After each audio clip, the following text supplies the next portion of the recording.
being isolated during pandemics is certainly nothing new. You were mentioning not a at few all. things. Not at all. This is something that's been going on for hundreds and hundreds of years. Other diseases that we don't really have too much to do with now, but we know of, like leprosy and the plague. Some of my favorites. So, the classics on the pandemic hit list. The common procedures for dealing with those people was to literally put them on their own island if you could, or in like an abandoned building far away from everybody else. Like literally isolate them away from all of the healthy people. Where they put... Hold on a second. Hold on. Bleep, bleep, bleeping, bleepity, bleep, bleep. Fucking. I would like to isolate my own children on an island right now. Where's Madagascar? That sounds far. It does. Well, I guess back then, I mean, like, as soon as you were sick, I guess without really knowing how disease spread, they would, like, the first thing you'd know is, like, if I'm anywhere near you, I'm getting sick, so I don't want to be anywhere near you, and you go over there and live there. Yeah, and apparently some of these islands, like, they don't know how many bodies are buried on them. There's, like, hundreds and hundreds of thousands of people have been buried there over the years. Yeah, what was the one in New York? Hart Island. Hart Island, yeah. Put people there for... They reckon there's over 1 million people buried on that island. It's not very big. But it seems like Hart's Island's been used for all manner of things. There's definitely some bad juju on that island for sure. It was like an insane asylum and a prison. All sorts of things happened there. All sorts of things that aren't very positive. I can't imagine going over there now. You get some ghost hunters over there. They must... Oh, there has to be. There has to be something there for sure. If that kind of thing is real, then that's where you're going to find it, I would say. That's crazy. There was also one Partridge Island. That was off in New Brunswick, St. John, I think. There was a lot of Irish immigrants there from a typhus epidemic. Right, that's right. Yeah.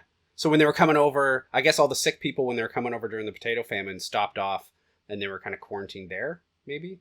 Yeah, and then they had doctors. There was like a road to the island, like over a bridge, I believe, and everybody was inspected by doctors before they left. We don't even do that here. No. But it's interesting. The more you read into it, that kind of self-isolation and quarantine thing has been done like lots of times before. So like that happened in Marseille in France. There was a ship came in with the plague. They quarantined it, but it had a lot of valuable silk in the hold. The rich merchants in Marseille were pushing to have the quarantine lifted so they could get access to the silk. And like within a couple of days, like people started dropping in the streets from the plague. And then an example of where it worked in England was there was the village where they put out stones. They had an incident of the plague. They self-isolated the entire village to stop infecting the villages around it. And they would put out these stones called boundary stones.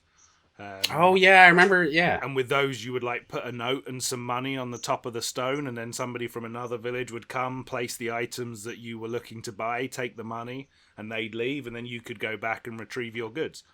And it did really well in, like, a lot of people in that village died. Almost a third of them, I believe, but it didn't spread to the neighbouring villages. So there's, like, this has been around for a few hundred years, this method of protecting. It was like those boundary stones was like the original curbside pickup now when you order something. Yeah. It's funny, like very little has changed in terms of isolation and but it just goes to show how effective it can be, though, really. And it would be so much more boring then. I mean, now people are. Obviously, if you can't work, it sucks because you can't make any money. But we have endless amounts of entertainment. Yeah. I mean, what were they going to do back then? You'd have to stare at a cat for all day just to see if it did something stupid. Yeah, and you didn't even have that many things on your table to watch the cat knock off. Candle, wooden bowl, that's about it. Also brought to you by Gilbert Atomic Energy Laboratory. Create nuclear and chemical reactions using radioactive material. Contains 4 harmless samples of uranium. Can your small pet lizard turn into Godzilla? Find out with Atomic Energy Lab. I was reading the people who had leprosy. They had to be declared like they would have a legal death, whereas they weren't actually dead, but as far as their rights and laws and everything was concerned, they were dead. So they would get a chance to confess, they would have their last rites, and then a priest would literally throw a handful of dirt at them to signify that they've been buried, and then in the eyes of the church and the law, they no longer existed. I mean, did people survive leprosy back then? I don't know. Maybe. They used to be called like Lazar houses. You start bobbing and weaving when the priest is throwing dirt at you. You never get me. Does that work for vampires? Do vampires get leprosy?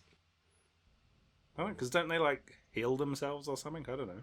And when they were shut down, some people chose to stay and live out their days there. Now, I don't know if that was like their days because they eventually died of the disease that they were there for, or if they were just like, no, this is home now. Maybe a bunch of them like got cured and like everyone else died, and they're just like, this place is awesome now.